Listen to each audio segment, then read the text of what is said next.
Welcome back, everybody. It's EG and TSM in an elimination best of 5 for playoffs. Game number 1 was not only incredibly back and forth with all sorts of action. You know, I went in the live discussion thread on Reddit, 800 comments after one game. There's some days we don't have 800 comments after the whole day. It's the magic of People, TSM. yeah, that's the TSM magic, baby. People are fired up for this one. I mean, also, anytime an underdog does well, you just have that insane pop-off of comments because it's hard to believe that that just happened. I mean, there's been no 3-0 in playoffs thus far. That's going to continue now, but just the way that game went down, it blew my mind. Absolutely. I mean, it's one of those things where, you know, there's been a lot of talk about, you know, the playoff format and should 8 teams actually ever be in playoffs? They really stand a chance, these bottom seeds. Well, our 8th seed went 5 games, our 7th seed beat our 6th seed, and now our 7th seed just took a game off our 1 seed. So clearly these teams at the bottom, at least this split, can compete. And I think that is what is making playoffs so damn exciting because you really cannot predict it, right? You know, in my head, if I was trying to be logical about it, it's like, okay, EG 3-0, but I said EG 3-1 because I'm like, well, there's sweeps just don't happen anymore. TSM's gonna get a game, right? But TSM could be the one sweeping them. Like, we just don't know. See, that's why you should just do what I do, Isaac, and not worry about being right and just say whatever you think is fun. I mean, that's how I handle predictions. It's a good point because I just said that this won't be it won't be the first 3-0, but actually, yeah, TSM could do it. I mean, the other thing to keep in mind is we saw yesterday. The pressure does start to build for the lower seed team the more they win, right? Yeah. It is one of those things. Solo came in saying, we don't have to think about it at all. It's all the pressure's on them. But if you win 1 game, you start thinking about, hey, we could maybe win the series. We can do it. You win 2 games, you say, oh my God, totally do we this. can absolutely do this. We could go to Worlds. We got to finish this one out. And then you start really kind of changing the pressure a little bit. All right, so we're into bans. It's Kalista, Vi, Ahri, banned out by EG. Zeri, Sylas, Azir, banned out by TSM. The critical difference here is that we have 2 out of 3 of the marksmen banned from the previous game, but Sivir made it through. Evil Geniuses opts to go for the Seraphine first pick, have some of that death ball team fighting, but it does give over both Sivir and Wukong back to TSM. This is a really interesting adaptation from game 1. The Ahri was setting up the first pick of Azir, I'm pretty sure, and then that gets taken out as well. That gives them the Seraphine, which was also banned away in game 1. So that is one of the picks that EG has used very well with their compositions here. And now they're loading it up with melee topside, which is often what they want to do so they can bounce the Seraphine through it. Yeah, I know. I was watching your blame game on EG's last series, and you were really high on how well Danny actually played on the Seraphine. In that game, you were giving him a lot of credit. That was the only game that actually won in the series, and you were very complimentary of his play and the difference that he was able to make on that. But, you know, you are giving over some really big picks to TSM, Wukong, Yuumi, Sivir. You know, that is kind of the dream first 3 for a lot of teams. So it is going to be scary. Yeah, I mean, a lot of the things that were taken away were banned the previous time. Sivir getting through was one of EG bans last time around. And like you said, comboing that with the Yuumi now, it's enabling more late game for TSM. I like the respect Ornn ban from EG here to make sure that they can't just go the exact same top side of the map. Right, leaving open these high tier OPs in terms of the Wukong, the Sivir, the Yuumi. It does give your opponents sort of less freedom to pick something strictly outside of the tier list, so Ornn gets knocked back far enough that they can ban him away. And Sejuani was taken away. Ornn is banned out. Those are the 2 main tanks that he would go to. Nara's and then Nara is his most played, right? So they are really saying, what else you got? Because if you look at all his champions that he's played since he's been back, Renekton, Sejuani, those are gone. Ornn gone, Nara gone, 1 game of Fiora, and that game did not go well. No. Sion, I do think fits if you want to just grab another meatball up there. Yep. But they are really trying to attack him, and to me, that also kind of gives you an indication that Inspired is going to be making visits up the top lane. Because if you're spending this many bans, you've got to get up there and I think create more of a real advantage than they were able to last time. I think it's also where they're going to go around mid lane, because Azir is the best control mage. He's the highest presence champion on the patch right now. He is head and shoulders above others in that kind of category, because then instantly you start going to other things in the mid lane that are kind of different. So the fact that Ahri was gotten rid of as well makes me question where they're going to go for Maple, because he was a huge force in that last game. Right. Ahri was banned out by Evil Geniuses who played it last time. TSM spent 2 out of their first 3 bans on mid laners, and they also banned out Yone in the second half, who can be flexed between 2 solo lanes. So TSM leaving this 5th pick of the draft on red side. This could it be? It is. It is. Mid lane Renekton. It's oh Jojo Lizard. They are actually going all in, like in this kind of full melee style comp. you know, it's four melee champions plus Danny on the Seraphine, right? Danny very likely going to be playing farming Seraphine here, but this should be jungle Sejuani. It should be Renekton mid, Aatrox top. You're setting up for, you know, really a lot of pressure up on that top side. Sejuani has good melee pairings with both the solo lanes. You get Aatrox into that matchup with solo, so a better matchup in the 1v1 than the Renekton. But I love the Swain as the answer. Oh, yeah. Like, you have got to run straight forward at him. That's all EG's comps does. And now you're trying to do that through Swain Yuumi? Like, yikes, that's so I don't hard. know, man. It's two meatballs bumping into each other here. It's so many low-range melee champions. Pasta, Mark? Yeah, it's a spicy pasta. I don't know. I shouldn't do that. That's terrible. Absolutely horrendous. Anyways, the point is, though, like, yes, the Swain is this kind of champion that you don't want to have to dive through normally, but the enemy team is also extremely tanky, also has a lot of utility built into it with the Seraphine and the easy setup of the Sejuani passive stacks that the Swain might be focused down. So here's the difference to me, is that if you're trying to focus down the Swain, you have a Sivir behind, right? The amount of high DPS that the Sivir can put out is the difference maker. Because I don't think EG gets to play a team fight where they don't try to kill Tactical first, right? If it's in later stages of the game when people are on multiple items, Tactical must die first, or I think you're gonna lose the team fight as EG basically every single time, which means you're in the unenviable position of fighting through the Swain, through the Wukong, through the Sion, through the Yuumi ult, to try to get to this Sivir so that he doesn't just shred your team, because there's 4 melee champions that are gonna be getting roasted by ricochets and boomerang blades. It's very, very tough because, again, it puts us in a situation where if I had to pick a team that the clock is on the side of, I would probably have to pick TSM just because you have that hyper-scaling AD carry, you have that traditional late-game damage insurance. EG didn't buy no insurance. They didn't even sign the papers to rent the car. They're just driving that sucker 90 miles an hour straight down mid lane. And I mean, Seraphine does scale really well, so they have that, but it's definitely, I think, much more difficult to play out what EG has than it is to actually play out what TSM has. And I'm loving the banter back and forth in chat here. You know, giving some trash talk there, you know, talking about, oh, you need the Ignite Crutch there for jojopyun. You know, he's playing on the Renekton mid, so it's always fun seeing them kind of joke back and forth. Yes, Spica's daring him to build Bork and Prowler's Claw, and Jojo says, you're gonna get one shot. So I love to see that, but TSM, they know they're the underdogs here, but they can scrap with the best of them.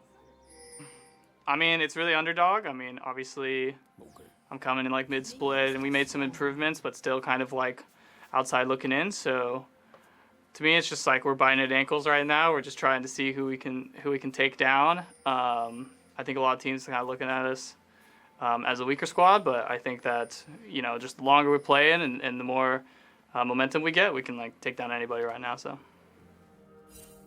Biting some ankles. He's still an underdog. That's the mentality Solo has. You're up in the series, so unfortunately not the case right now. EG underdogs. Oh, gonna need to claw back. Yeah. Yeah. It doesn't take a lot to sway you, does it, Mark? Oh, I'm very reactionary. Like, well, they did win the last game there, Flowers. Statistically, they're Them as the undefeated in heavy the series. They've won 100% of the last match. This is Raz levels of We can flip-flopping. debate that.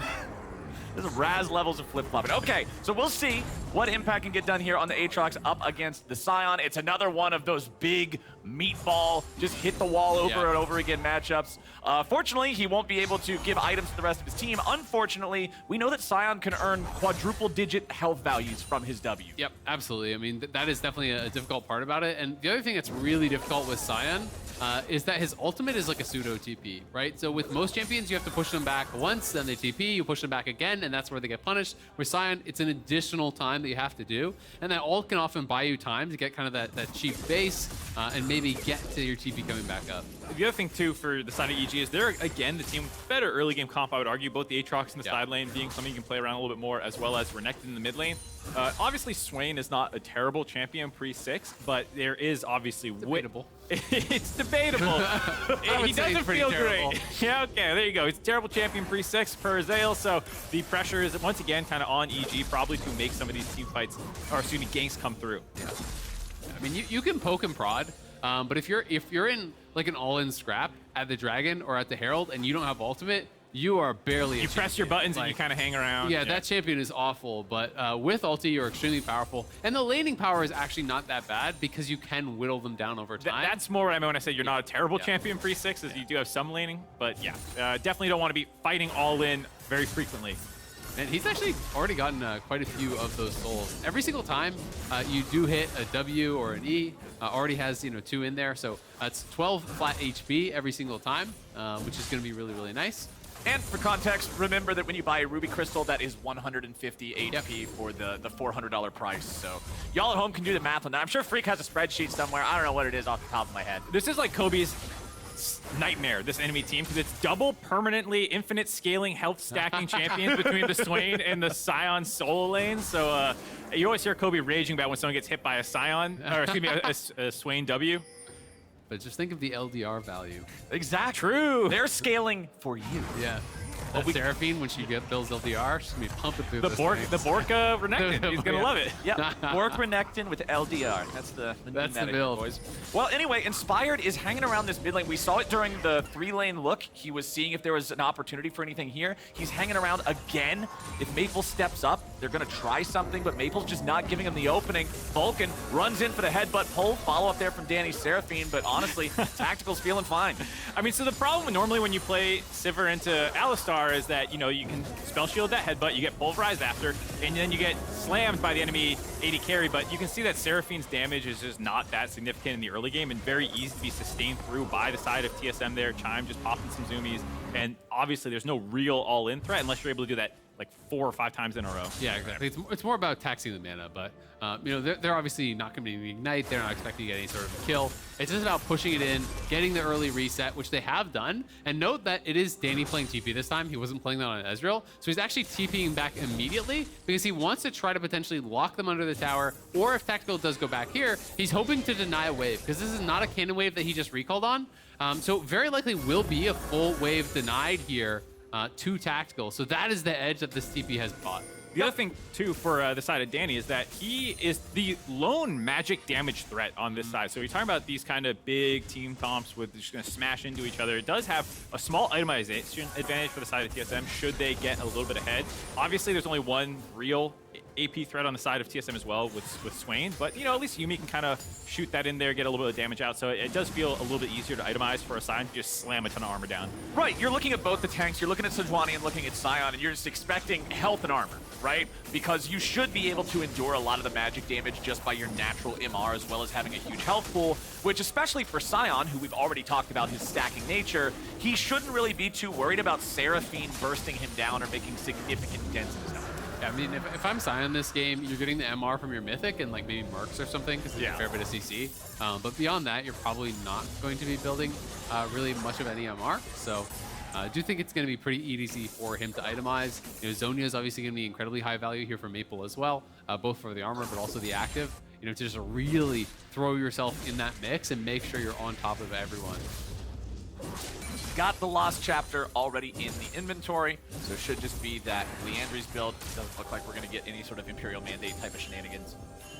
Nope, makes sense that he wants to optimize his own damage a little bit here, given we were just talking about being kind of the lone AP threat on his team. EG during that time also grabbed the Dragon up with some of that bot pressure that they were having, that TP kind of cheating them back down there earlier, so that when the tempo follow-up from TSM comes in, they're actually behind.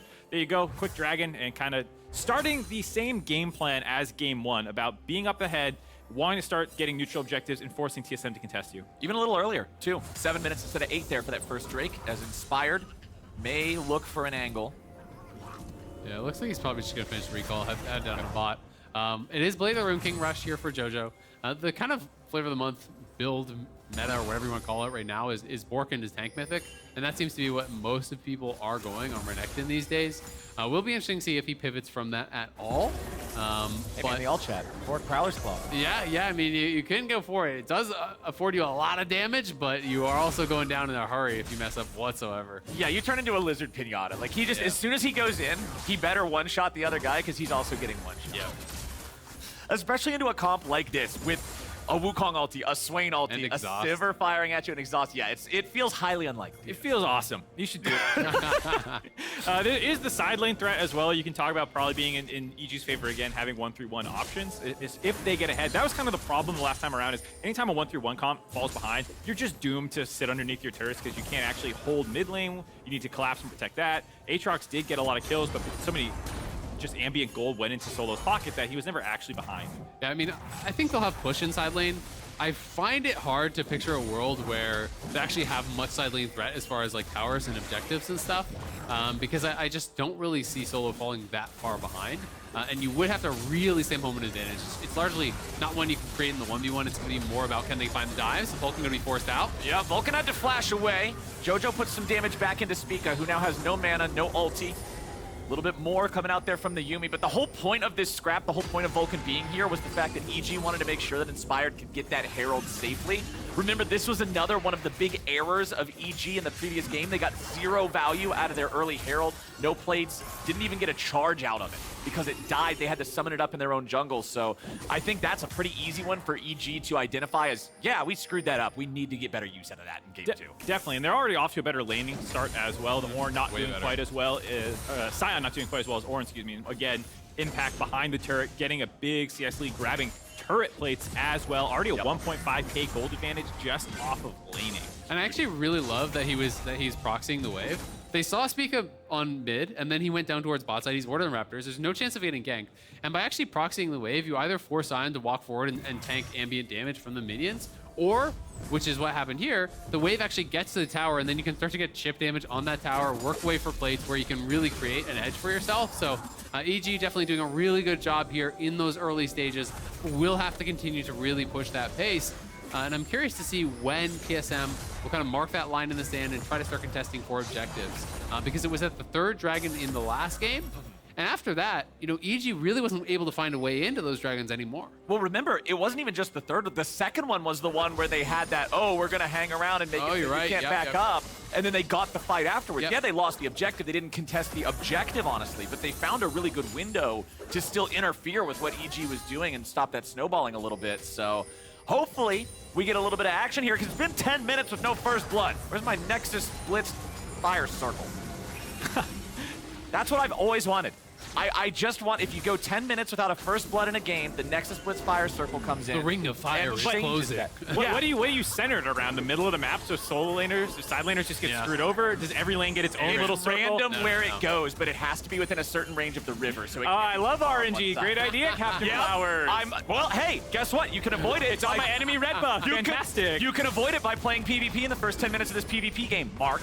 I'm glad you're not a designer. You don't want to play League of Skarners? No, I don't want to play Captain Flowers League of Legends. He's like, so I have an idea. Skarner Spires, there's one, and it covers the whole map. And it's in my base. I can only lock in Skarner. If your lane on the NA server is not Captain Flowers, it doesn't show up in your client. Only I can play him. If you ban Skarner, you lose 3 LP and your client crashes. Even in normal. That seems fair. Okay, Maple throws out an E there. Won't be able to go fishing for Jojo. Spica has the Yuumi attached. Can make Wukong very, very scary. Like, it's already a big problem when he jumps in, but... TSM are starting it. They want to stop this stack immediately, but Jojo has mid push. They're dropping the Herald now, so the Herald will draw pressure towards mid. I don't think TSM will stay on this, because if you lose full tower mid for free, that is kind of rough. So they are going to have to walk this way around, and that is why Vulcan and Impact are trying to say, hey, we can engage, and trying to kind of zone them off it, so Jojo can farm these plates. Alrighty, EG. What can you find? Forcing a flash over the wall from Maple, as now Spica has the Yuumi attached, but he's got to try to find a way out. They're turning it back around. They want to look for the Seraphine, but the stun on Solo stops him from getting the lockdown. Tactical makes his way up into the fight, and now EG's got to be careful. It's a full 5-on-5. Danny's going to be taking low first blood back over to Spica, but TSM loses Maple in the process. Solo and Tactical, they try to get away as the remaining 4 evil geniuses exit out the blue side ramp. EG kind of just fully abandoned Danny there. You know, Danny had to flash away, and then they just all walked away from him. He still had his ult available, but no one really peeling for him. They do win on the other side, though, so they will be rewarded with a dragon, but very weird fight. The entire fight was weird. Obviously, Tactical was super late to it as well. I think he was pushing out bot lane before moving up. TSM started the dragon, but then realized they had to get back mid. The funny thing was, it baited EG into trying to stop them, so they didn't actually finish off that mid turret. Jojo could have just stayed here and they could have played zoning duty, but instead they say, hey, they're in such an awkward position, let's just go fight. So you see Tactical had finished off pushing the bot wave. It's 4v5 during this time period, but like you said, they're trying so hard to get onto Spica. It leaves Danny in this awkward spot where Solo had a really nice engage there onto kind of the backside of EG, and then Danny is just stuck between 2 different huge front line. Yeah, exactly. I mean, you see that ulti connects from solo, and then he has his Q placed in a way where Danny can basically only flash down to Tactical or up into the rest of the team. Here, EG is fighting off towards that right side of that scrap, and it does leave him alone. Solo should be able to walk this one out, but EG still definitely coming out on top. That is a way better, what's the word I'm looking for here? Conclusion to the second Drake sequence of events for Evil Geniuses than game number 1 was. Because remember, after the second Drake went down, Evil Geniuses had both of them in game number 1, but TSM was on a 3,000 gold lead. Let's see if Tactical can get away from this one. Chime hops off, hops on. I don't think he's gonna go a whole lot of anywhere now, is he? W2 finds him, and now Chime is trying to run away, but the Yumi Loot Pinata sprays gold everywhere. EG finding a big pick there. Tactical not able to actually spell shield the chains there from the Aatrox and not able to get away as a result. Much better playmaking for EG here. No vision for TSM really, as once again, Spica just gonna face check. Face checks into the Renekton, who swiftly trades onto Spica. Spica, you went over the wall there, buddy. That's not the wall you wanted to go over. Last game, after they won that dragon fight, we were talking about how great the vision control was for TSM. This time around, not having that injection of gold, giving them an opportunity to keep eyes on. After they reset from that crazy dragon fight, they didn't get any real wards out. It instantly solo almost dies on the top side. Then you actually have Tactical and Chime dying on the bot side. And then here, trying to go make a play on the flip side of the map, there's still Vulcan hanging around up on that top side. So when Spica hops the wall, he's in trouble. And look at that gold lead up in top side. This is actually becoming a problem. Nearly 2,000 in the advantage there. And Inspired did something I don't know that I've ever seen. He actually rushed first item Anathemas. Because Tactical is basically the consistent damage from this team. Like, he is the real threat. So it's going to be Tactical getting actually chained up by the Anathemas. They reduce the tenacity, and they do have a tremendous amount of CC on EG's side. Seraphine Root, Seraphine Charm, the combo from the Alistar, the stun from the Alistar, the point-and-click stun from the Renekton, everything from all of these people is going to make it very difficult. Like, yes, Tactical is playing Cleanse, and he is going to have that spell shield, but EG's plan, to me, is very clearly Anathema chains Tactical, everyone stack on top of him, and just dump so much CC on him that there's no possible way he can stay safe. Exactly. Renekton piles on, Aatrox piles on, Sejuani piles on. Being able to stack that Sejuani passive almost instantly as well, because remember, Renekton's W counts as multiple attacks. There's a lot of ways to layer through this. A single cleanse, I don't think is going to be enough as the game goes on. I hope to see Chime get a Mikhail's, something similar to, again, highlight the ability to escape those things. FTX total gold on the left side of your screen, that's a lot of blue, the whole top half of it. And this is that 1-3-1 that I was saying could go in EG's favor should they get enough ahead. Obviously, they're shutting down Maple in exchange for kind of the Aatrox, but it's much harder for TSM to force a play on the Sion side than what EG can do up here. So they grab this turret in tier 1. They're going to potentially grab the tier 2. Maple's trying to ult just to save it. Yeah, Jojo may have stuck around a little bit too long here. Uses the Dominus to get away. He gets past the maximum range of the Swain E, but now Spica's coming in trying to help. Jojo wants to turn it around. He heals up, but he won't heal up enough. TSM get 2. Getting a little greedy there, EG, trying to have the turret finish off. They do actually grab it, but on the tail end, TSM grabbed 2 kills back in their own. Gold lead staying about the same, though. Yep, keeping there about even. Tier 2 obviously worth quite a bit of gold, but TSM going to be very happy to get that. The untold story, though, Danny was pushing mid, and when everyone goes up towards topside, Danny gets the tier 1. So at the end of the day, even though it is 2 kills, I think EG's okay with it. You take a tier 2 top, you take a tier 1 mid, that's all gold into the pockets there of Danny. And that is going to be tough. And, to kind of circle back to the Sivir question, I think, honestly, it's going to be more about, the rest of the TSM members becoming threatening enough that even if they all pile on Tactical and kill him, you're going to have to give up too much to really make it worth it, right? That the Swain is strong enough and maybe gets into a second item Rylai's, which I would really like, to be able to slow down all this melee, and that Spica's in there disrupting them, and that you really make them pay for any kill they get on your marksman. Would you like second item Rylai's more or less than second item Zhonya's? I think you go second item Rylai's and you sit on stopwatch, and then you go third item Zhonya's. I just think Rylai's on Swain against 4 melee is like unparalleled value. It's so good. It is really, really annoying to try to fight through Swain. And it also gives you the added bonus of making it incredibly easy to keep that perma ulti up. Alrighty, EG, control over the bot side. River here, this will be soul point if they can pick it up. TSM, for that very reason, wants to make sure that they can't. But here's one big difference between this game and game number 1 already. It's EG who are in the river first. EG in the river first, also not a huge range advantage for TSM's comp this time around. Yes, they have the Yuumi poke and you have the Sivir boomerangs, but it's not enough to brute force through 4 melee of EG. There we go! The engage from Vulcan, the follow-up from Danny, and the damage just pours in, but it's not enough! Danny's gonna be killed first, as Evil Geniuses find one back onto Spica, and we've got a 4v4. Tactical and Maple, still both around. EG's got bad health bars. Maple's not gonna find the E, and now Impact's ready to fight back. Jojo over the wall, the stun, he's done! Inspired with a killing spree, as Solo's now looking to force it forward, and Tactical finds the kill into Vulcan with a double back onto Inspired. TSM! TSM! TSM! Even with that engage, I think there was a 4-man ulti there from Danny. The engage was so big, but you're getting punished by these really beefy characters. The Swain gets his stopwatch off, already had the ulti active, and Maple was just roasting them in that fight. Huge fact that they killed Danny at the beginning. That is one of the best things for EG's comp in sustained fights is the Seraphine shield and healing. The fact that TSM were able to kill him Round at the 2, start baby. was critical. All right, ding, ding, ding, ding, let's Ring go. of Fire is closing flowers, and it's that dragon. Here it is. Let's see how this one's gonna play out, because TSM are now the ones who have men in the Dragon Pit first. EG grouped up, ready to come challenge. Inspired's not here. The jungler still has to make his way over. Luckily, the dragons take forever to kill now. The buffs to their durability made these fights a lot more interesting. Inspired coming around from the flank. EG's still here. Inspired takes the Hex Gate over the wall.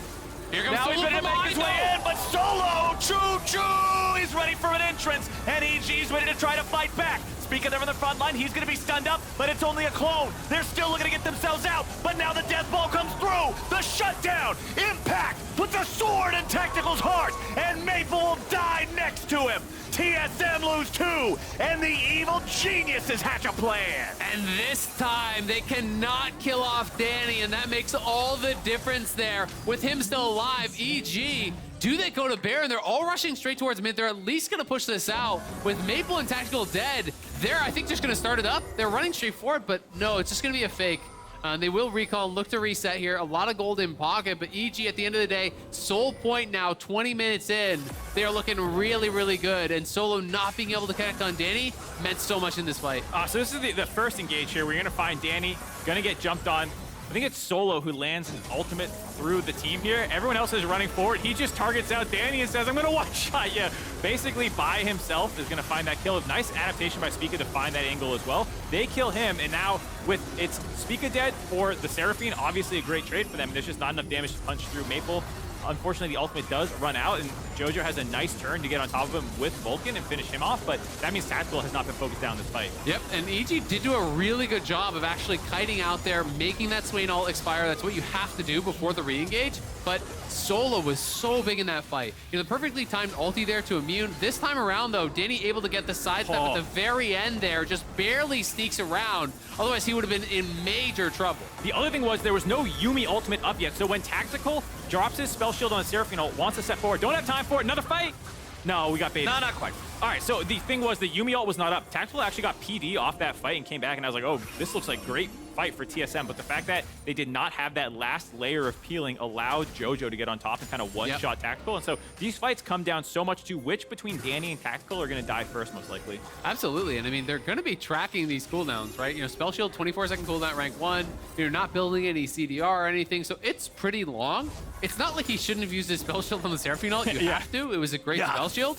But it does mean that there is that 20-second window where they are going to be hunting now. They're going to be looking for the re-engage, trying to just absolutely dogpile you here with this composition. By the way, you were right about the Renekton build, Blade of the Ruined King, straight into the Sunfire Aegis, so the Renekton's going to be able to dive in there and kill that front line. Oh, come on, Mark. No Prowler's Claw? Sunfire is the chattest of the tank items, though, because it's the damage one. True. Also, I really like Inspired's build. I'm such a big lover of Warmogs on tank junglers. I just think it's so underrated. It is incredibly, incredibly strong. So he goes Anathema's Rush into the Warmog second here, and this allows you to kind of just hold your Q and play out fights in a slightly different way, where you walk forward, you poke with your W, you look for the ultis, and then as you get low, you can actually Q back out of the fight and look to Warmog's regen. And it's going to allow them to also restart objectives over and over. Like if he wants to tank up the Baron, he can back it up and Warmog's up again. So I think it's a really intelligent build in this game. for the kind of gameplay that they're going to be playing. Because when Swain pops his ult, you've got to disengage a reset anyway, and if Warmogs kicks in, that can win you the second half of the fight. Alrighty, 4,500 gold, 23 minutes into the game, 2 minutes until Hex Soul for EG. What is the recipe for TSM? How do you get yourself in a situation where you can answer this?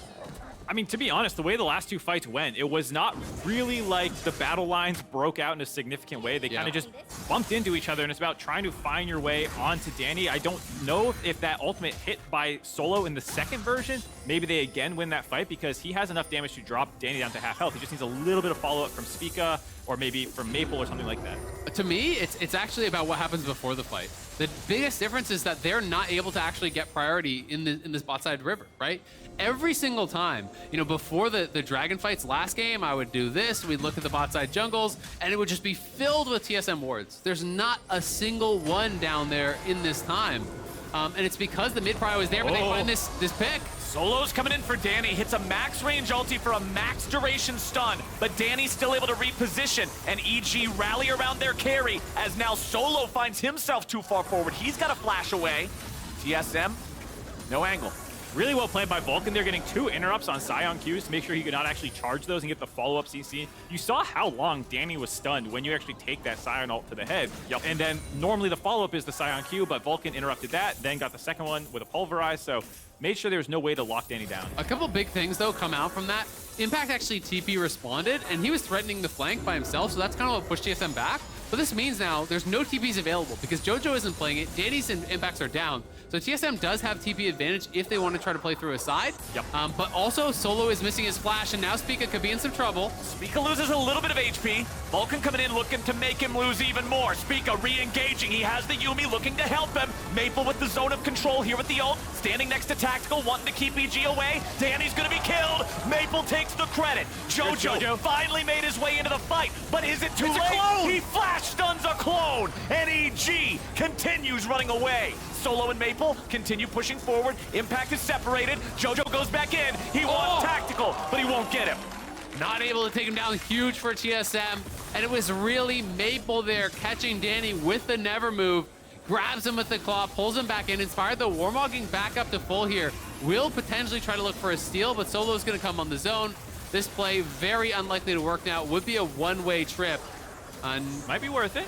But he has no vision, so No, it's just a total guess. Yeah, I agree with not going in for that. Yeah, You give up a potential Baron afterwards. Yeah, I feel like that's a bit of an int. That's a bit of an int. I'm glad he didn't go for it. But honestly, credit to TSM for fighting a fight that would have led to an enemy soul if they lost. And TSM played that out really, really well. You know, I'm sure we'll get a replay, but Tactical spell shields the ult from Danny. Everyone else from TSM splits and actually steps to the side. So no one is actually seized up by Danny's ult. Then Danny, who had been forced out to flash, you know, early on, is caught by that never move from Maple. And it was this really nice kind of played out fight from them. This ward to the side should have spotted them into the pit. So EG trying to start up a sneaky Baron here, but TSM should be well aware.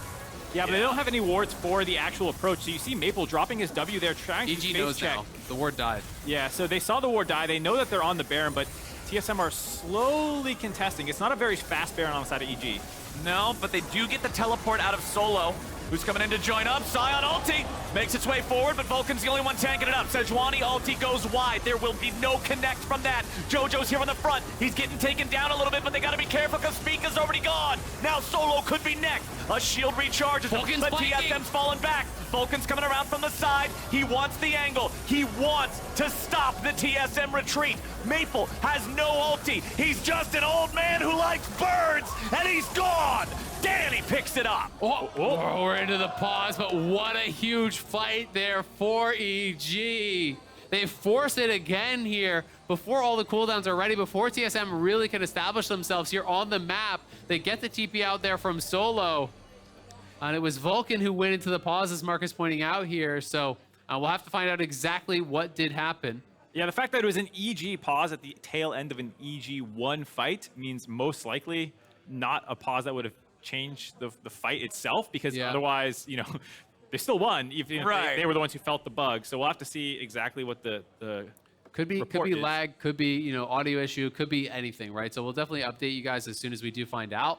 But this is a pivotal moment in the game here. EG, after that play, a good 5K ahead just about. We are back into the game right away. Oh, we're paused again. Debated. We unpaused and we repaused. So one of the spectators resumed Vulcan repause, so clearly wants to talk about it a little bit more here. But going to be interested to find out exactly what it is. EG clearly going to want to make a turn back towards the Baron, try to capture the Baron here with Spica dead, with Maple dead, with no TPs available for TSM. And that could be the catalyst that really kind of drives them to this Game 2 win. Yeah, hopefully we get a replay of that last fight, because the big thing for me was the fact that they didn't actually land any of their primary engage onto Danny. It was something that they had done reasonably well the last couple of fights. The Sion went flying in and kind of kept them in the pit for a little bit, but then I don't think the Spica knockup nor the Yuumi ultimate actually locked him down, and so then the front line for EG could just focus them down. So here, we'll take another look at it. Yeah, we can watch this one more time. I mean, Vulcan just doing a good job of just absorbing the Sion ult. This is kind of what you want to do. Oftentimes you'll pre-ult on Alistar. This time I think he takes the hit, then ults. But still, you know, getting in there in the face, and you just have to interrupt that Q, because the Sion stun is not going to last long enough, because you can Alistar out, and use your interrupt there to actually stop that. Danny's ultimate comes across, but only really connects on solo, because Tactical has been on point, spell shielding it every time, and Maple and Spica have been sidestepping it. But here's where things start to go wrong, is Spica kind of gets separated out from the team. Impact did an incredible job zoning the backline of TSM. Spica's separated, so they just focus him down. Yeah, Spica did ultimately land it onto Seraphine, knocked her up, but there was no Yuumi that time to get that extra damage through. Danny was able to stay alive. Like you said, they popped Spica right away, and then with Maple's ultimate running out, there's just no longer any substantial threat in the fight. Yes, Tactical is relatively strong at this point in the game, getting close to 3 items, but just not quite enough to punch through 4 meatballs yet. Yeah, not at all. And I mean, a lot of it is about how Impact is playing that out, right? They're creating some threat so that when Spica goes in, when Solo goes in, they kind of do this like battle line thing where that you have, I almost want to just draw on this, right? Does it work? Let's see.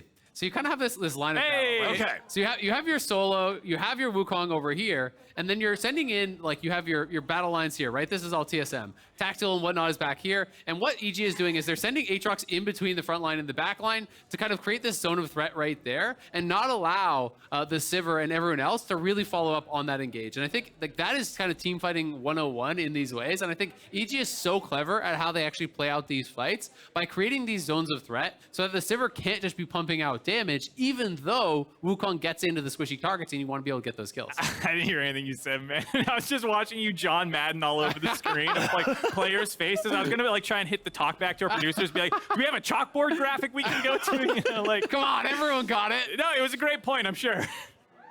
Yeah, got some. See, the crowd's loving it. Yeah. They just They're gotta like, get we're the sure ball too. into We the also end didn't know what zone. you're talking about. Battle lines, zones of control. Now, I mean, my point is basically just I think EG, this is the minutia that makes EG so good at team fighting, right? People talk about EG's the best team fighting team in the league, and a lot of times it's kind of thrown out there, I think, as this kind of generic point, and everyone's just like nods their head and is like, yes. But of course. It's these little things that they do that make them the best team fighting team, right?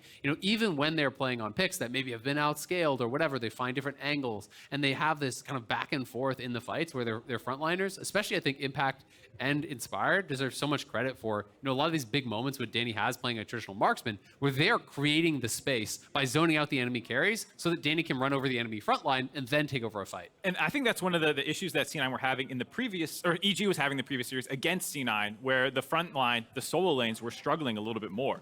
Impact was getting taken apart a little bit by Fudge. And so then when you're trying to play this Danny wanting to hyper carry fights, if your front line is not able to do what they traditionally do, which is provide an incredible peel and disengage and all these things, it's a lot harder to carry. This time around, Impact is having an incredible series, 2 games in a row, getting pretty far ahead. The reason he fell behind in game 1 wasn't like a laning thing. It was that Dragon contest, Impact moved down to support his team. Solo just stayed top. His team won the fight without him, and he got to farm a bunch of plates. So that neutralized a lot of the good things that Impact was doing, but for the second time in a row, this Aatrox has been a huge problem for TSM to deal with. Honestly, the EG comp of let's all go melee, let's dogpile in there, it's one of those things that you have to have questions about because it's so unusual, it's so off meta as per what our expectations should be, but it's going well for EG so far. The only thing that could really throw a wrench in the gears, I think, is if they're not able to close out in time, if that Sivir hits 4, 5 items, if they get to the point where now you're staring down the barrel of a hyper carry marksman and you don't have one, that could be it. But while we work on continue fixing these audio issues, we're going to head back over to the State Farm Analyst Desk. Thank you so much, Captain Flowers. Unfortunate delay here, but as we sort out the audio issues, we're going to talk about the midway point of this game here. Where do y'all want to go? I guess we'll start in Champions Select because what a look for EG, I guess, as they try and take down and find an answer against TSM in a winning position currently. So we should probably put that caveat out there. Yes. Yeah, even though I think, kind of. even though I think all four of us in seeing this draft were like, it's another draft gap. I'm not doing well. I think I just need to come out and say it. Where's the damage supposed to come from? Damage? I don't know what's happened. Like, so EG, this could be a temporary feeling. Like, I realized watching this game that I'm really pulling for EG. Okay. I don't entirely know why. What happened to TSM Jet? I know. I know. Wow. I'm just feeling the emotions Yes. and sharing it with the audience. I think it has to do. Let the man be vulnerable. All right, in front my of us, bad. all right? Yeah, Okay. yeah, don't okay, don't okay. don't Okay, justify all right. vulnerability like I that. understand this. My bad. But it just, they go through the whole year playing through Danny. Yeah. Jinx is great. Zeri's great. Sivir's great. Yes, some of those things are getting banned away, but, and yes, he actually can play mages, but this is just so different than what EG has played all year. I just don't understand why they're like risking it here. Like, unless they feel like they can't win doing the old way. Like, do they really feel like they can't win? It's either the playing risk old or they way? feel like they can't do what they used to be able to do. I don't know. Emily? And I would have liked this better. So, like, let's tweak it, right? And try to get into, because I am very negative on this draft. I will say that. Yeah. However, I do want to think about it in a way that's like, what is the thought process behind how this comp works? And on screen, in these fights, we'll be seeing how this comp works. But again, like, if you were going to prioritize the Senna in the first part, right? I think that would work a little better. Like, have another sort of damage source. Yeah. Well, I will say, unless you have an update on the delay. You make your point. I'm going to wait until they say toss. Oh, they're saying toss. Now I'm going to toss it back. Thank you so much. Pros, The comp can work. Pros make it through the We're going back to the arena. Go. Go. Bye. Go. Take it away. I don't care what we have to say. Hell yeah, we're going back to the arena. It's game time. Let's do this. Sorry, I was watching The way coming you back into said the that, rip. all Sorry. I can think of is a super, super old loud video. Leroy Jenkins! Well, at least Time's up. Let's do this. Let's do this. Baron's about to get Leroy Jenkins right now by EG. After that team fight, catch people up. Maple and Spica drop.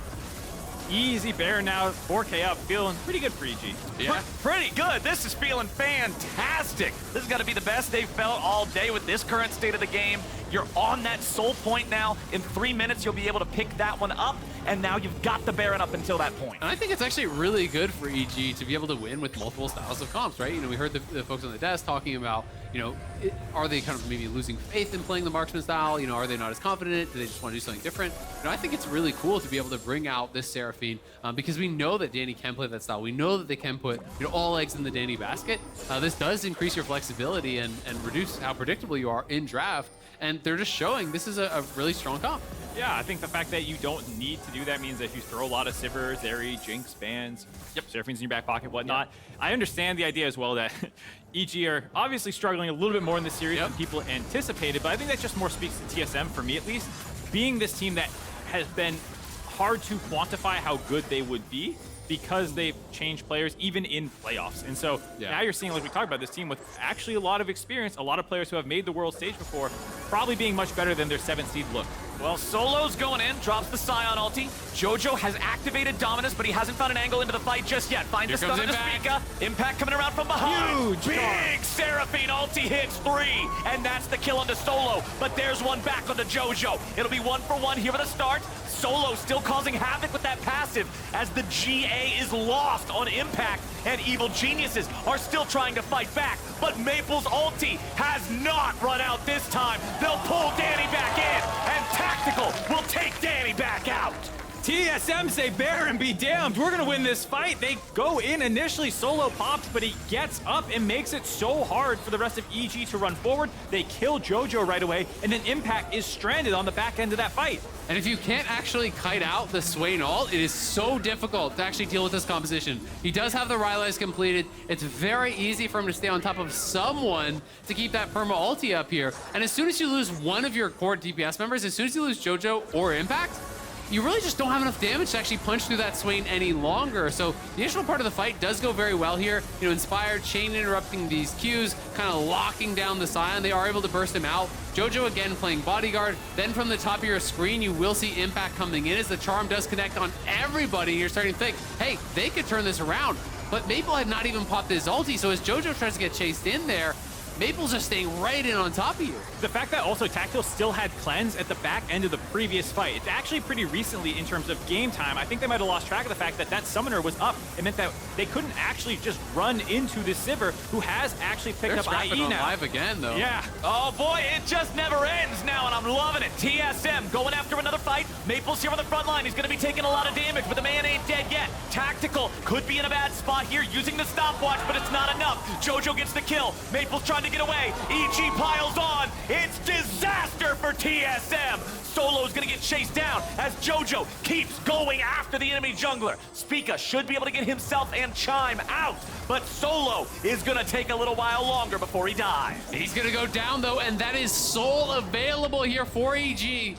Spica will stay around. He has to. He knows this could very well be the game, but Inspired's going to be hunting. He's going to be looking for him. Do they have any sort of eyes on him? They have no vision on him just yet, and no ward over the wall. There it is. Now they're dropping the ward over the wall, so they will have an idea when he comes in. I think he's just going to give it up. He's going for the red buff for now, and no idea when it's going to get finished up. So EG will claim Soul. A massive team fight win for them there. Oh, and they might just not be done yet. Spica was not able to recall.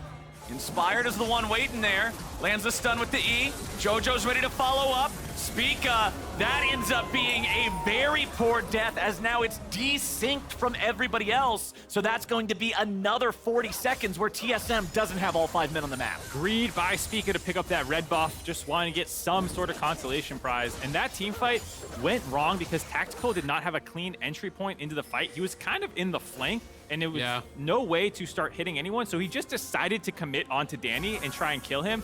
And right away, the CC came in, Danny landed the ult, and then immediately EG kind of recognized that and dogpiled on top of him. It's very difficult to fight into these corridors against Seraphine. You know, when you're funneling into this sort of area against EG, it gets really, really, really tough. And the ult was popped very early here from Swain. You called it. Tactical trying to close the gap there, but it's the Q, the knock up there from Sejuani that actually layers into the charm from Danny. So Tactical not having an opportunity to actually spell shield that. Then with Renekton and Aatrox on top of you, you are going down in a hurry, and Maple gets burst down here as well. Again, another stun, I think, over the wall there from Inspired, because Maple couldn't even get his Zonius off. He had one completed, but Inspired's Q's there on the Sejuani. Fight changing. I think if he doesn't stun Tactical spell shields Danny's ult, it looks very different. And again, if he doesn't stun Maple, I think Maple gets his Zonias off, and we could be looking at a completely different game. 6-1 and 8 Sejuani, unfortunately in a pause, but looking more like the MVP expected Inspired that people were hoping for all playoffs long. Yep. Smurfing that team fight, picking up a lot of the kills for himself. Hopefully the audio issues are resolved ASAP. We'll be able to update you guys as we learn stuff. But now, let's talk about what is the win percentage you think that EG has to win the game from this state? At least 90. Mark? I'll go a little lower, 85. I think once you have Soul, you're a good 6K up. You have Soul. That is going to be like 4K at least worth of stats. You know, when you're counting the dragons and stuff, maybe it's even more. And I do think they have really good go buttons. I do think the thing working in the favor of TSM, and this is kind of their way in, is they have incredible wave clear. And the siege is pretty terrible from EG because it's 4 melee champs, right? Right. So it's like the way you siege is you kill them, then you kill the tower. So I do think that's kind of what is working in TSM's favor, and they will have the benefit of having established battle lines at their inhibitor towers. That was where I was going to go, is that even though they are far behind for the side of TSM, you most likely get at least one more serious fight, and if you don't take it in a bad spot, maybe you can kind of stall out a little bit longer. The Sivir scaling is still going. The IE was completed for that last fight, but then exploded at the beginning of it. If they play front to back and they're able to keep the Sivir alive longer, that team fight probably looks kind of different. Now with Soul thrown in, is extra CC as well to help the frontliners kind of stick to the Sivir. Yeah. It puts a lot of pressure on Tactical to position well, but I think the likelihood, the possibility, I should say, that Tactical goes through a fight and is able to come out the other end of it is still there. Yeah, it's always still there. But I do think it's a very, very tall order. You know, when you're when you're down, about 10,000 gold worth of stats, this early on in the game, it's not super late by any means. But Tactical is definitely really strong. He's almost on his LDR, so that would be his 4th item coming through. But the zap from the Soul is going to mean a lot.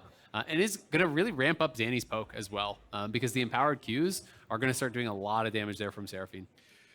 Talking about some of the builds as well while we're looking at this, since we have time. Solo going Warmog second was an interesting choice for me that I'm not sure I love, because we talked about how physical damage heavy the side of Evil Geniuses is, and the fights are not really about There's no poke. Well, there's no poke on the enemy team ever, and you're not the one who wants to disengage and reset a fight. We talked a lot about how EG want to kite out, Maple's all absorb some of that initial thing. So for me, I'm looking at Solo every fight, ulting in, and then either accomplishing his mission or not. And So- there's no ability for Sion to back out of a fight like a Sejuani can queue out or something like that. Yeah. It's all in, and so I think that this was a bit of a misprioritization when you could be armor stacking this whole time. Yeah, I mean, I can definitely agree with that. Like, I can give you the thought process and why you do this. If you are playing against someone who has a significant side lane advantage and you're playing a tank and you go Warmod second, then you actually just face tank the wave, you tank damage, and then every single wave, you back off, you heal back to full, and it prevents Aatrox from ever threatening towers. So I think that's why he did it, because he was, way down in the 1v1. But, is that what the game has come down to? Not at all. 25 minutes, or 25 kills through 32 minutes. Exactly. So that's where, I agree with the criticism. Alrighty, while the audio issues continue being investigated, Dash, it's back to you. And here we are again. Welcome back. Apologies for the delays. We're going to continue working on them. Obviously, we care most that the players are set up to play the game in the most competitive way possible. So, where do we leave off?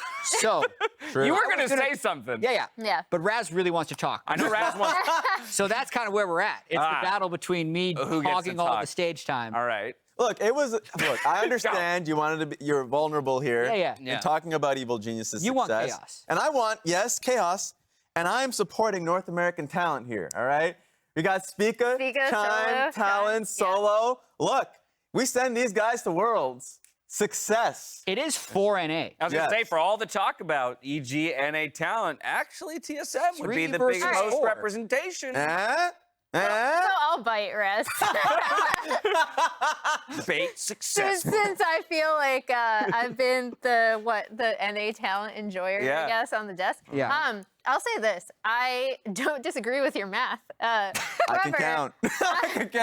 I do somewhat disagree with like the roster the thought around roster construction, I guess. Fair. How they got there Because matters. like for me, and I've gone on like rants about this elsewhere, for me it's not necessarily like NA talent versus imports. I feel like that argument gets really derivative and kind of weird from the get-go. I think you should be supporting the young players who are really good off of your own ladder and also doing a good job to scout the players that you are bringing in from other regions. So to me, it's about how these rosters are constructed. Yeah, and isn't TSM constructed quite cinematic? It's interesting. What does cinematic mean to you? Very exciting. What is the thought process behind this TSM roster that we're seeing right now? Oh, there is no thought process. There's explosions. Like, I think that's quite It's a exciting. Michael Bay movie. Yeah. Exactly. Nice. But They're not award-winning, but they can be entertaining. And they're succeeding. It's that underdog story that everybody loves, that Evil Geniuses enjoyed during the spring split, and mean- TSM's currently enjoying. Hey, remember, we were talking about it. Listen, if they come from 7th place to Worlds, that's the Cloud9 run. Boom. Yeah. 2017. Like, Actually, true there fact. would still be an incredible story if they make it. Yes.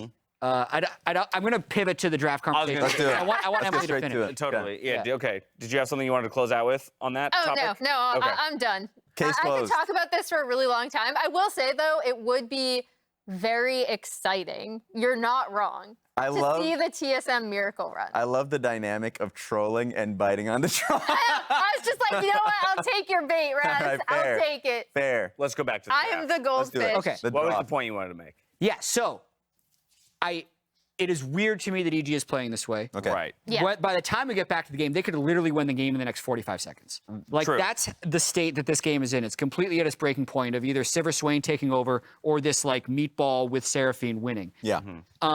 The concept for this draft is actually something TL did a lot of in 2021 summer, where you do double melee solo lanes with Sejuani, and then you pull an AP bot laner down there. Ziggs was the play. Tactical actually played a lot of it last two playoffs ago on TL. And Seraphine does a surprising amount of damage. So, like, the slot actually does work for this team composition. It's just that's a team comp that really wants to play through topside, which is why it worked for TL when they had Alfari up there. I don't necessarily think it works with Impact playing up there. And this game is just looking very scary to me. But the concept of Sejuani double melee plus mage AP bot laner is still a strong concept. It just has to run over the game early. So when they've been close on some of these fights, you can see the Swain and Sion getting near unkillable, and that buys enough time for the Sivir to cut through the shields. Not to mention, EG doesn't actually have protection for the Seraphine, who is the linchpin for this composition. If Seraphine goes down, the Bruisers lose about half of their power, is what it feels like, because the shields and heals don't come through. So Danny needs to play, weirdly, a lot safer on the Seraphine for them to close out this game. And largely, these fights have been front to back, which is a little weird for a comp like Renekton, Aatrox not playing at an angle, or just one of them, right? So you end up having a situation where, okay, TSM's comp is winning through certain fights where, you know, the CC from Yuumi ulti, Wukong ult, at times the zoning from Sion, though he's getting canceled because a lot of the members on Evil Geniuses can do that. And of course, the speed boost from Sivir is making it incredibly difficult for any of the bruisers to get on top of Sivir. Yeah. So it literally is, how long will it take for, you know, the TSM to play out the fight? Because the longer the fights go, the better it is for Sivir. And then from the other side for Evil Geniuses, can they get on top of Swain or Now, Sivir? that said, we've seen fights go both ways in this game. Yeah, this was not a good start for the Sion and TSM side. The angles were one aspect of it where Evil Geniuses were able to get it. And then also on top of it, they were able to just get straight on top of the Sivir. Yeah, and I mean, that's what a lot of these fights are going to come down to, right? Is like whether they're able to get on top of tactical and how they're playing around the Swain ultimate. I also think when you're looking at both of these compositions and you're looking at like ease of execution, especially with these games going as long as they have been. And obviously Hextech Drake is going to help. Like EG did a really good job to make Drake stacking such a priority. That was very good for them. But if I'm looking at TSM's comp, it's very easy. Yeah, I wanted to make a quick point about this fight. Impact had an amazing team fight there. Just made it impossible for Sivir to even enter the fight. 2 sweet spot hits on his Q that just made it. It was like, okay, I guess we're just leaving our frontliners to die there. Wukong ended up dying, and we really didn't get to see Sivir be able to do too much. So these are ping-pong fights, and a lot of it is dependent on who starts it. I think this is a fight. This fight goes the other way. Yeah, this is where Danny dies, I believe. The funny thing is 2 fights So literally many happen in the fights. exact same I was location. going to say, there was another fight that happened right here, but it was not this one. It was started by Vulcan last time around. okay. This one was a little strange because they killed the Aatrox and then they just let him go. Oh, is They this? put him in This his is where GA and Solo- then they keep pushing down mid as Solo opposed to like zombie camping just his body. sends them out, yeah. Like just sit there and kill him. Yeah, and then Swain gets the Eon to Danny. Pushes him completely out of the fight. Grabs him again, 2 in a row. Yeah. It's a tight game. It is. It's such a tight game. Uh, Do which- you have a stat? Well, I do have a stat. Do we want to give it now, or we want wanna- to wait Yeah, I'm for curious. There's a EG stat. on the No press- better time than precipice? now. Okay. I want Need to it. hear it. So here's the deal, right? EG, if they lose this series, not only are they out of playoffs, they don't make Worlds. When it comes to 1 seeds from the regular season, so our top team from the regular season in North America in summer, only 2015 Team Liquid and 2021 TSM. They're the only 2 1 seeds to not make Worlds after finishing in the 1 seed in playoffs from the LCS. So this would be only the 3rd time in LCS history that our top team did not make it to Worlds. Pretty shocking. Here's the additional point. to that. This is the secret stat. Only 1 team in history has been the representative at MSI for a major region and not made it to Worlds. Do you know what team that is? C9? Oh, whoa. Wait, for a major region? A major region. So of the 4 major regions, only 1 team in history has gone to MSI as the 1 seed rep at MSI and then missed Worlds that year. The reason I'm saying C9 is I mean, do you because count 2014 All-Stars as MSI? Or 2020 That's MSI. what did make MSI. Worlds 2014. Or The 2020 answer is MSI. 2018 Kingzone Dragon X, but I was therefore, getting there. this Okay. would be only the second team to do it. So it's two things holding Whoa. true. The MSI rep and first in summer. It could also be RNG if they I'm don't being make told it the out. teams are ready, but it's just to put some sense about how the stakes are for this team here. If they were to miss, it would be quite a colossal fall off here at the end of the year. Teams, I'm being told, are ready to dive back in. Let's get back out there to the arena and watch it play out. Leroy Jenkins! Let's do this! Let's go! All right, let's get it. The players spam and R. They're ready. They're ready. Let's get back into it. Hopefully, we're going to have no more issues. Very tense moment in the game. 32 minutes in, soul captured for EG. They have Baron. They're going to be looking to close this one out, and it's up to TSM to see if they can have the wave clear here with the Sivir to really hold on. As you see, EG finishing off a push in the bot side of the map. Baron has fallen off. You see pings going down on that as the next objective coming up in about a minute here. So EG going to try and get their battle line set up. TSM going to need to find a way in. Okay, we're back in. 6,500 gold lead. Drake's Soul. Baron's gonna spawn here in a minute. Elder Dragon's gonna be up just shy of 5 minutes. Evil Geniuses, however, are at that point in the game. You were talking about it before the break. The fact that you can't really siege when you're all melee. Every single tier 2 turret is off the map. All that's left is the base, and those walls are hard to fight up against. Yeah, absolutely, and that's why it's going to be, again, about the engages, about the fights here. If they can get one more major team fight win, this late in, maybe you can try to push that into a victory. Critically, Tactical just finished off his LDR, a huge power spike for him against how beefy EG's team comp is. Does give them the option, if they can kite it out. Does feel like it's 100% on Tactical and the front line of him to protect him. TSM get everybody out, and we've got, there's a loud noise in the background, ignore that. As we have Evil Geniuses pushing up a little bit further. Eyes on Tactical. Everybody from both teams' eyes are on Tactical. Yeah, and look at EG. They're trying to set up multiple flanking angles, but TSM are marking them. Maple up here on the top side is actually marking Impact. On the bot side, Solo is marking Inspired. They know what the plan is here. Impact gonna take a lot of damage from Tactical. Yeah. Oh, the ulti is forced. That's actually so big now. They're They going. can try to force again. Here comes Solo. He finds his way in, but he only finds Vulcan. Evil Geniuses. Impact's not going to have an ulti for this. He loses World Ender right as the fight really starts breaking out. And that's Maple's signal to go in with the green light. Impact, the target, as Tactical piles on the damage. And they're going to get the resurrection Swain expires. out of the EG top laner. Maple no longer has his ulti. Spica And drops. we're going to trade 1 for 1. Spica is down. Impact is down. This is actually critical, though, because no jungler alive means TSM can't really go to the Baron here. Inspired with the Warmog's going to heal right back up. Solo as well, so both getting actually a lot of value in this instance. But as soon as that Swain ulti drops, EG have the ability to move forward once more. Swain ult halfway off cooldown. Does feel like TSM are going to be in a holding pattern until they can get that back up. Sion ult coming back up as well. Most of these ults feel like they're going to be there in time. They're just going to push, though. They're not going to give them the time. They know there's no jungler, there's no Swain ult, so they're trying to force a fight immediately.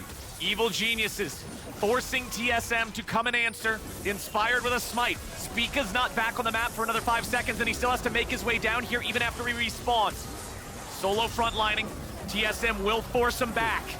The Sion to lead the way, the Sivir to follow it up with the damage. It's enough to scare him out. It looked like a failed combo there as well from Vulcan. Yeah, It looked like he hunted him actually out. knocked him away instead of actually chaining after. Not sure if they would have had the damage to actually knock Solo down. And honestly, with all the pauses, I've been kind of losing track of where we were in the state of the game. When we went back in, I thought they still had Baron for a while. Yeah, it's tough for us. It's got to be tough for the players. You can see Solo Exactly. kind of. Oh, it's maddening. Yeah, That's where I was going to go with it, right? Is that it's like it's hard to actually keep track of everything. Yeah, I feel bad for them. I'm sure everyone as well, fans in the arena. There's been audio issues here right now. It's kind of a big issue that hopefully we can get sorted because this series so far has been incredible. It would be such an amazing series. We're getting it unpaused already back into the game now, so not as long of one this time. Okay. Hopefully that's the last one. Let's see. Baron's up. Spica's up.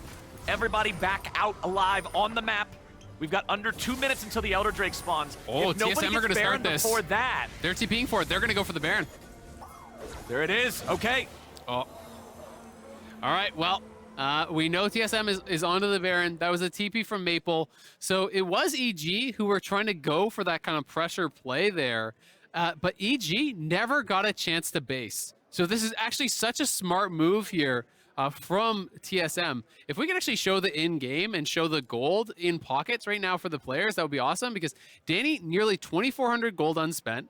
Vulcan, 1,100 gold unspent. Jojo, 1,200, a good 1,400 there as well. So this is a tremendous amount of gold. So you look at the actual gold difference, then you look at everything that they have to spend. There is no gold lead right now, right? Yep. There is the soul stats difference, so there is still that. But that is why this is a great play. Maple has the TP, his ulti has come back. They know EG didn't go back to base, so they don't have any edge right now. And that is why I love these kind of tempo forces where your opponents go for Baron, EG kills their tempo on that play, and TSM is going to look for a punish. And if they actually take the Baron here, that swings the game heavily into their favor. It's going to buy them so much time. Yeah, I mean, all the ults are up, and the thing that we were talking about, one of the weaknesses of EG's comp being that they don't do Baron very quickly. So if you're trying to do one of these kind of tempo forces, TSM have a lot of time to walk back forward. That's why, you saw Maple and Chime kind of like chilling. They eventually showed up. EG, of course, looked for the turn, but the punt by Vulcan not getting comboed correctly meant that, Sion got out of there just fine. So here's some cheering in the background. Daniel's come out giving some swag. Spica wants some. Looked like he was putting up his hands. We'll see if Spica will get any poros thrown at him. I don't know if we're supposed to. No, do not encourage that. What happens if one of the poros hits one of the monitors? And now we have visual problems and audio problems. Leave them in the glass cage. Yeah. Don't tap on the glass. No, pro players. On the glass. Please do not approach the pros. Okay. But yeah, hopefully we get back in there. Yeah, that's where I was going to go. Is just the Baron threat for EG, not as much as TSM. There we go. Hell yeah, Daniel, the MVP. Yeah, so it'll be interesting. I mean, TSM can definitely kill it relatively fast. Solo in all chat, no comms, no mercy, go. No comms. Telepathically, what is the team that's more in sync? The solo queue experience. Yeah, communicate with pings only. But this is a very tense game. I mean, it's actually such an important moment.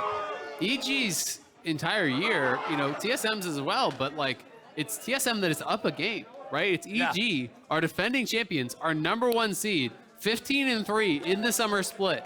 Felt like they had improved massively after MSI. They're down a game here. TSM is on the Baron. If they lose this fight, if they lose this game, that is triple match point for TSM to knock out our defending champs, and that is massive. We did see it yesterday, though, to be fair. CLG also from the losers bracket started with a lot more momentum in the series. Game 1 was a stomp. Game 2 was a lot closer, and then TL ripped off the next 3 wins. They're giving the bucket out again. It's a North American playoff tradition to get a bucket handed out in the crowd. I love the bucket chant from the fans. Shout out to the crowd. Y'all have been great today.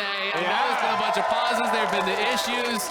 We love you. Thank you for sticking with us. And hopefully we're going to have a really great end to this series. Hopefully for the players, they can mental reset, stay calm.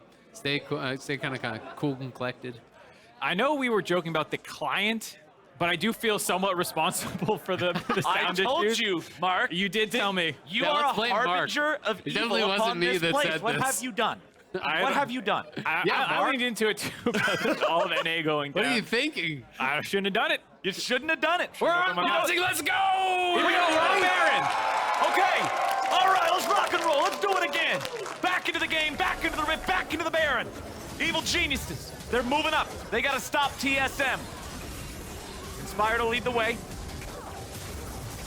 Clearing out some control wards here. They need vision. All right. Turning. Solo's ready to go in. You don't need a ward when you got a Sion. Spica gonna lose half HP. TSM backing up a little bit as EG pile forward. Maple's doing a great job zoning everybody away, but the pressure is there. Inspired is there. Tactical is gone. Maple is gone. Spica is gone.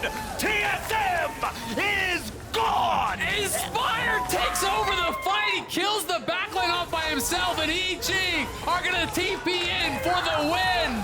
Evil geniuses don't need the Baron now. They're going straight for the Nexus. 9-1 in 10 inspired chain CC combos tactical to death with the Anathema's chain and gives Evil Geniuses their first win in the series.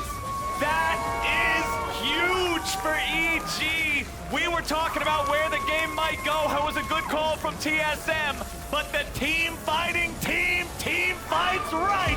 EG ties it up. I actually can't believe that ended that fight. That Sejuani just absolutely taking him down. Man, the players are actually all chatting back and forth. So much banter back and forth, and a little bit of heat maybe in some of those players. Frustrations coming through. Inspired with the all chat. Seju deals damage. Tactical with the classic balanced. Balanced That's stagger. stolen out by the enemy jungler. But yeah, EG bounced back. Absolutely needed for this series because it felt like this game easily could have gone TSM's way. It really could have. And honestly, I thought that fight was 100% going TSM's way. When they weren't actually able to get through and initially kill off the Sivir, Jojo goes into a stopwatch at like 5% HP. The only person up there was still the Sejuani. I didn't think there was any shot that he was going to be the one to actually finish off this Sivir. Was able to do it himself, survives, kills off the Wukong as well, all while on very, very low HP. And it was just a massive difference maker there at the end of that fight. There's regular season inspired. There's the guy people have been wanting to see more of. 9-1 and 10 on Sejuani. 9-1 and 10, absolute beast performance. But from here, this was a crazy game, not just in terms of what was happening on it, but obviously all the outside factors. It's a lot right now, I think, on coaching staff to settle everyone down, get them refocused on the series, make the adaptations you need to make, but obviously just like mentally make sure everyone's still in it, because obviously all chat at the end of a series, you usually don't see something like that. So obviously the players are going to be feeling a little bit like higher energy, a little frustrated probably. I mean, for sure, right? They obviously will be frustrated in a situation like that. It's really hard to stay calm, to stay focused on exactly what needs to happen in the game. And that's also where, those kind of in-game leaders can really make a difference, because the coach can't get up there and tell them, hey guys, focus up. These are the things we need to remember. Having a player in your team that can do that is invaluable. Absolutely. And with the series all tied up now, let's head on back over to the State Farm Analyst Desk. This is a little weird. I'm trying to roll back what we talked about beforehand. Okay, I'm ready. I got the YouTube on. Okay. It's just like, you know what, I'll take... Right. Yeah. By the time we get back to the game, they could literally win the game in the next 45 seconds. All right. That was on YouTube. The tech guru himself. That was like I have no idea if you plus or minus. Amazing No, because production. we heard it. Okay. So I know it came through Yeah. 100%. All So Jat, the profit on that one. I'm going to steal another quote from Jat that he said off camera as the game ended. Is that a 9-1 Sejuani? Or is that a Master Yi? Like MVP, man. What the heck? God. I mean, sure, Sejuani carry. Why not? There's your damage. Yeah. You want to know where the damage came from in the team comp? That's Sejuani. it. Gotta come from somewhere. Right there. What the heck? Yeah, I mean, that game was on razor-thin margins, as we talked about so many times. The Swain was so incredibly difficult to play through. The Sivir, so incredibly difficult to actually kill because you're 4 melees that are getting ricocheted around. I'm a little relieved right now that that's not going to be a sweep, that EG is still in this 1-1. I'm sad.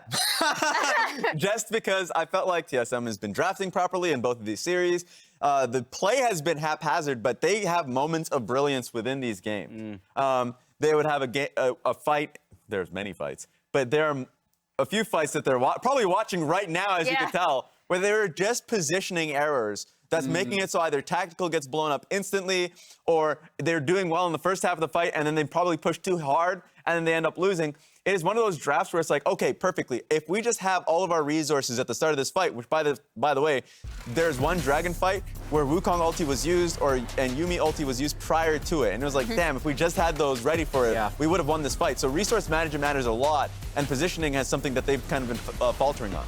This game was so interesting because it's a battle of TSM don't have the team fight coordination as EG do, right? Like, correct. They haven't played for as long together. They're still coming together. They've improved, obviously. Drastically. But they're putting themselves in positions to win with their drafts. They're like, if we execute this, it's pretty easy to execute, right? Just run at them, like pop Swain ult. We just need to have everything up. Where EG, despite the fact that this is a death ball comp, you get to a point in the game where you're like, we need to execute these team fights perfectly. So we're putting ourselves in a position where we have to do so much more. And they did deal with the Sion. This is where, tactical is going to fall to the Oh, this Sejuani is the assassination. There it is. he played. Um, Watch Inspired just Let's brute go. force He's his like, way back I there. understand the assignment. I must kill tactical. I do love the point though, Emily, because yeah, it's like every one team fight for TSM just kind of looked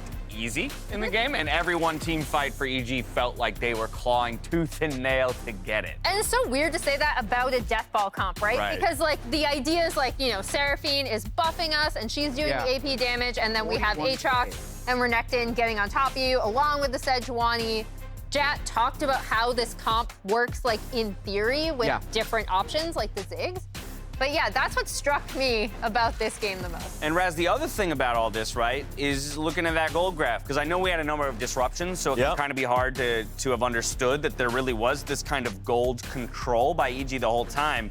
But therefore, again, like for them to just like scrape by to victory when they have those kinds of leads, again, it's not something we're used to attributing to EG. We would normally be like, yeah, they got a gold lead at 15 minutes of 2K, game's over, no question. Yeah, in part, the fights were tough to fight. That's understandable. And another one, especially after the fight they had lost after getting Baron, they're just cutting corners, and they're not playing through sides. They're not basing and then putting Aatrox and Renekton through sides so they can actually start leveraging the minion waves that they would have. So a lot of the times, they're just playing into the pace of TSM. The fight TSM wants, they'll take because they're fairly confident as a team that they will be able to win those fights. But that's also kind of how they lost that C9 game, or series as is. So I think it is a good lesson for Evil Geniuses to recognize, hey, the smarter play is to play to our combat times. Sure, we can team fight, but we can get a guaranteed play through playing through sides first. We don't need to take every fight imaginable just because we have a gold lead.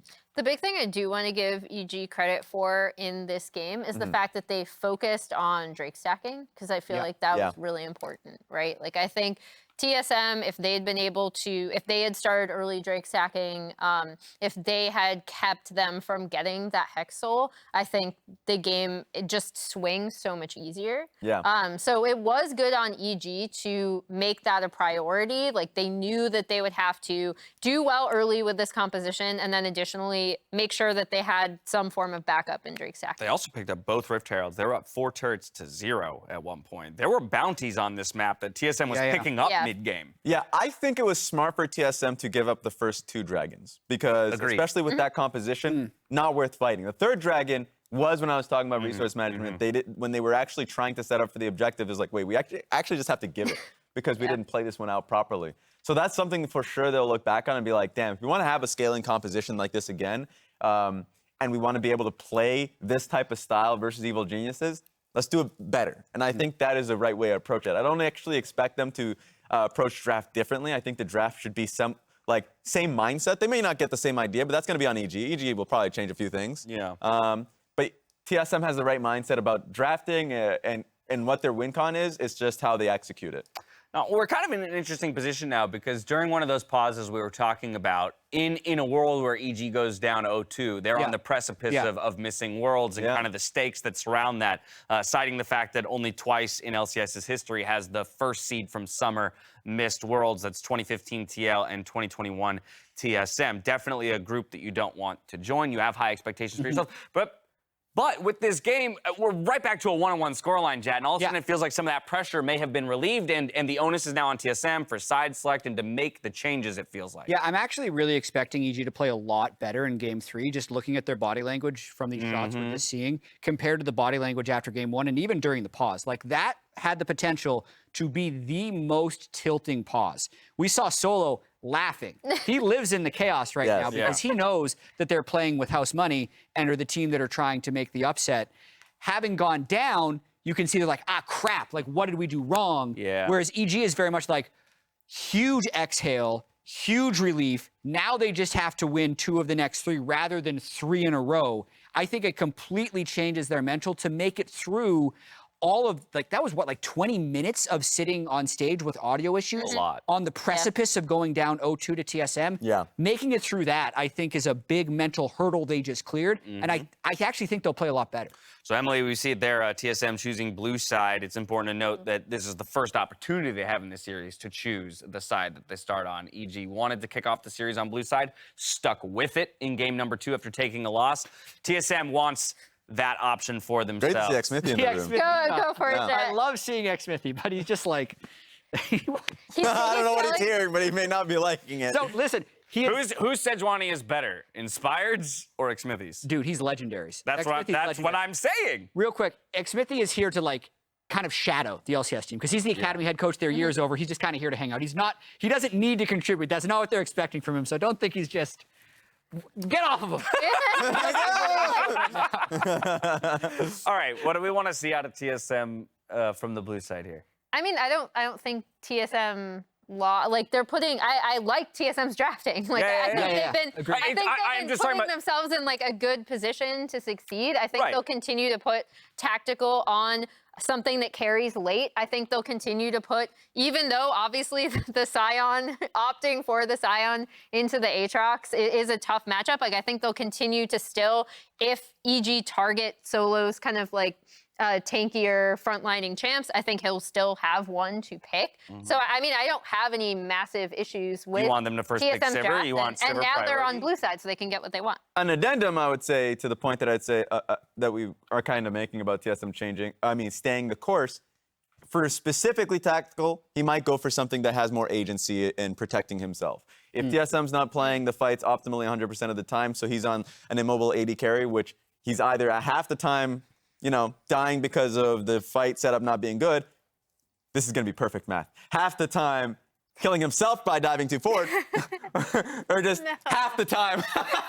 No, but anyways, yes, I think a lot of the times this is difficult for him to create his own positive situations. So maybe he'll go to Azael. Maybe he'll go to Lucian if they're willing to play Lucian Nami. Something in which he has more control over his own safetyness in team fights. Okay. Can we pull up draft for game 2 again? Yeah, I'm sure we can do that. We'll get them working on that. I think even though it's weird to get to in the draft, I like when he is on Xayah, and I really like when Chime is on Rakan. True, You can't just pick those things right off the bat, though, so I kind of want to see how it's panning out, because you need to get Kalista off the table. Yeah. I think arguably you can play it into Sivir, but not necessarily Zeri, but I just want to... I want to try and get you that lower third of the previous Champions Select, so let me just iterate to the fans here that there is a delay for Game 3. We are doing our best to sort out those audio issues. What we don't want is to have mid-game pauses, and so we'd rather take the time now to try and figure it out. Unspecified amount of time, but just so you're aware, that's why we're going to sit here and continue to chat about it. Now that that's understood, ideally we can get that draft pulled up for you to make some more comparisons between, game 2 and maybe what we'd like to see. All right, Zeri, Sylas, Azir were banned, and Kalista, Vi. Okay, so Zeri's banned right away, and Sivir was picked early. Yeah. Consistently, tricky. TSM has consistently gone for Sivir Wukong as their early picks, and they've locked it in fairly quickly both times, it feels like. This is something that they just genuinely want to play. Yeah. Unless if they're coming out with a different conclusion of what makes team fights easier for them, then maybe they would change up. At the moment, that hasn't been the case. I want to see it. I just want to see him lock it in. I think honestly that the Xayah. Yeah. First pick Xayah? Not first. Definitely not. Like I want Ornn for TSM. If Azir is up, first pick Azir. Right? Yeah. Like, get your power picks out of the way. So Azir, Ornn, those are incredibly important things for TSM. And then I'd actually let Tactical go 4-5 because I don't think you want to be handshaking the big 80 carries for him. I think he can still play Jinx, he can play Aphelios, he can play Xayah. I'd rather actually have them go 4-5 and power pick their solo lanes and jungle in 1-2-3. I like that thought. Anyone else? I like that quite a bit. And especially since we've seen TSM going for a 3-pick Ornn and unabashedly afraid to pick it into anything. Game 1 going into Trundle, Aatrox, completely fine. Solos just say, I see the value in the pick. What about the side of EG? Flipping over to Red, because they won with this draft. I don't want to see them draft this again. I certainly don't know. So with the idea of maybe having some counter picks, where would you want to put those? I'm curious to see what happens on Red side for EG specifically, because if the Seraphine is open and the Senna is open, I wonder if they just go Senna Seraphine, because we've seen them play that. I just hate fun. Clip it and ship it. Actually, and they were on her single for that too, and I just hate fun. I mean, I can see them doing that though, right? Like, alternatively, what I would like to see for EG is for them to return to the stuff that made them successful. And it's not just about Danny on a hyper carry. It's about JoJo on something where he can push the wave and affect side lanes and work with Inspired that way. Because when I think of this mid jungle duo, I think less of Inspired playing around JoJo to like get him ahead as a hyper carry. And I think more of JoJo joining up to go to side lanes or to set up vision so that Inspired can counter jungle, stuff like that. Yeah, and maybe TSM won't like blind pick the Sivir in this situation because I think they're fairly confident that the Seraphine was the first pick for Danny. But going straight towards Danny's strength, like the champions that I think of is later on you can pick the Aphelios, specifically you can pick Jinx. These are all assuming that Sivir is going to be picked up by TSM, right, if you're on red side. So if it's either Sivir or Zeri, depending on it, you can always go back to what has been great for Danny. So that's the first point. And then second point is just picking what is great, solid blind picks for jojopyun. That could be Azir, that could be Ahri, something that allows Impact and Inspired to get later picks. Those are the type of things that I'm seeing. I like the idea of Sejuani early pick just because it is a solid flex and you're holding on to that until 4-5 and then you see the Aatrox. So that was like a good idea from Evil Geniuses. I just haven't seen a situation in which Sejuani is being thrown into the top lane. So it's one of those, it's a flex, but it's a flex that you probably don't respect. So I'm just interested to see how they approach the next game, but I do want to see them play around, kind of echoing the point around Danny, and then picking early mobile picks there for JoJo. It was a battle, but EG got it. We're all tied up at 1-1. We're stepping away for an extended break as we continue triaging the tech issues affecting our audio equipment. We'll see you on the other side here for game number 3.